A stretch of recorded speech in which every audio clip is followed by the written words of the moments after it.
I ministeri degli esteri e degli interni stanno approfondendo la permanenza in Donbass di Edibo Zambo Ungaro, il 46enne di Porto Gruaro, morto lo scorso 31 marzo mentre combatteva tra le milizie filorusse e separatiste contro l'esercito ucraino.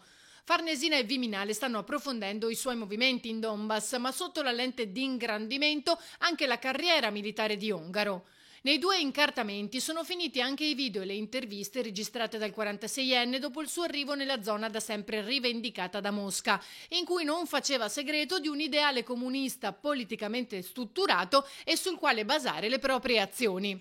Non è tutto. A combattere in Ucraina, ma contro i russi, quindi con una posizione diversa, c'è Giulia Schiff, la 23enne di Mira espulsa dall'aeronautica dopo aver trascinato a processo 8 alti ufficiali.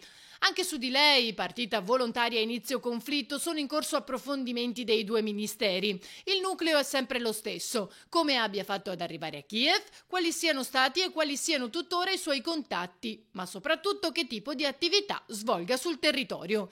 Sotto controllo anche tutti i canali social.